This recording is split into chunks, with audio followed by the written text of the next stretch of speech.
Good morning বন্ধুরা। সকালে এখন ব্রেকফাস্টের তোড়জোড় চলছে। চলো আজকে তোমাদেরকে টেবিলে দেওয়ার আগে কিভাবে আমি গোছাচ্ছি সেটা একটু শেয়ার করব, ঠিক আছে? তো চলো ব্যাক ক্যামেরা করে তোমাদেরকে একটু দেখাই। ফার্স্টেই দেখো, এই যে দুধটা গরমে বসিয়েছি হালকা আছে। আর দেখো সব জোগাড় করে নিয়েছি ব্রেকফাস্ট দেওয়ার জন্য। আম কেটে নিয়েছি, আমগুলো খুব দেখতে সুন্দর, কিন্তু জানি না কতটা মিষ্টি। আমি কিন্তু ফলটা কাটার সময় সবার আগে আমি মুখে দিই, শুক্রবার ছাড়া, ঠিক আছে?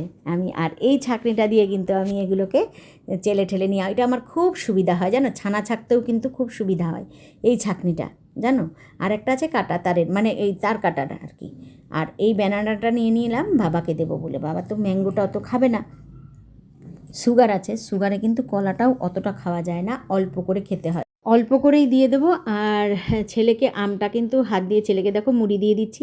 জানো তো আমার বাবা ঠিক আমি যেরকম আম ভালোবাসি, সত্যি বলছি, এই আমের সময় তুমি যদি আমাকে সারাদিন আম খাইয়ে রাখো, আমি সারাদিন আম খেয়ে থাকবো, এরম একটা ব্যাপার, এতটাই পছন্দ করি, ঠিক আছে, আম খেতে। তো যাই হোক, পাকা আমটা বাবা বাবা খান না, কাঁচা আমটা বাবা খান। টক কিন্তু সুগারের পক্ষে টক খাওয়া খুবই দরকার, খুব টক খায়, টকটা আমরা দিই মাঝে মাঝে। আর এই দেখো বাবাকে চিড়ে দিয়ে দিলাম। আর বাবা কলাটাও কিন্তু অতটা বেশি খাওয়া যায় না সুগারে, কিন্তু মাঝে সাঝে বাবাকে দিই। মানে 2 টুকরো 3 টুকরো কিন্তু কলা খাওয়াই যায়।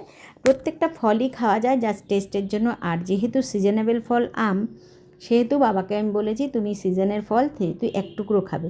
তো এই 1 টুকরোও কিন্তু খাবে না আমি জানি, এর থেকে কেটে নেবে আর কি। আর দেখো ছেলেকে হাত দিয়ে আমটা ম্যাশ করে দিলাম, আর দিয়ে দিলাম সঙ্গে একটু চিনি, কারণ টেস্টি করতে হবে। তো আমটা ঠিক অত বেশি ঠিক মিষ্টি নেই, সেই যেরকম আর কয়দিন পরে কিন্তু আরও বেশি মিষ্টি হবে, ঠিক আছে? তো যাই হোক, এই যে ব্যানানাটা ছুলে নিলাম। দুধটা কিন্তু এখন মিক্সড করছি না, বাবার খাবারটাও রেডি করে নিয়ে একসাথে দুধটা মিক্সড করব আর কি, নাহলে বেশি নরম হয়ে যাবে আর কি। এই দেখো বাবাকে কলাটা ছুলে দিয়ে দিলাম। আর বাবা না একদম বাচ্চাদের মতন, জানো তো, কলাগুলো না টুকরো টুকরো করে দিতে হয়, নাহলে চামচ দিয়ে তুলে তুলে খাবে আর কি। তো আমি সেজন্যই কিন্তু হাত দিয়ে কলাটা টুকরো টুকরো করে দিলাম। এইবার দেখো দুধ দিয়ে দিলাম। দুধটা কিন্তু অনেকক্ষণ আগে আমি অফ করে রেখেছিলাম, একটু ঠান্ডা করে নিলাম আর কি। বেশি গরম দিলে ফলের মধ্যে ভালো লাগে না, টেস্ট লাগবে না আর কি। তো যাই হোক, 2 চামচ দুজনকে দিয়ে দিলাম।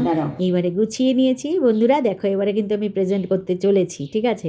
2 প্লেট নিয়ে নেব, কারণ বাটিগুলো যদি সরে যায় টেবিলের মধ্যে দেবো তো, আর কাচের ওপরে দেবো, বাটিটা না অনেক সময় স্লিপ কাটে জানো। তো যাই হোক, 2 প্লেট নিয়ে নিলাম, দুজনের বাটি। এই যাক, একদম ব্রেকফাস্ট রেডি। তো চলো প্রেজেন্ট করে দিই দুজনকে। আর দিয়ে কিন্তু আমি আর মাও কিন্তু নিয়ে বসে পড়েছি, বাবা আর ছেলের খাওয়া হয়ে গেছে, আমি আর মা নিয়ে বসে পড়লাম, জানো তো। আর এই দেখো, আঠিগুলো তো আমারই খেতে হবে, মা আঠি খেতে পারে না। এই দেখো আঠির থেকে এইভাবে হাত দিয়ে কিন্তু জুসটা বার করে নিতে, হাতটা যদিও ধুয়ে নেব। এই দেখো হাতটা ধুয়ে আসলাম।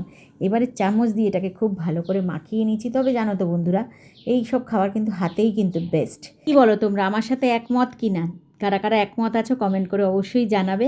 তবে খাওয়ার সময় কথা বলতে নেই, এইসব খাওয়ার সময়, ঠিক আছে? স্পিচলেস। চামচটা রেখে দিলাম, হাতেই শুরু করে দিলাম, হাতে করেই খাই। আর মাকে বলছি, আগে আকার দিনে সবাই তো হাতে করেই খেত, আর 2 সাইড দিয়ে এরম করে করে বেয়ে বেয়ে পড়তো। আমার দাদুও কিন্তু খেতেন, জানো তো, এই ঠিক এরম 2 সাইড দিয়ে বেয়ে পড়তো। আমার দুধের ঘোলটা একটু চুমুক দিয়ে খাই। তোমরাও কিন্তু মজা করে করে আমার মতন খাবে, কে কে খাও এটাও কিন্তু জানিও। টাটা, আজকের মতন আসি, টাটা।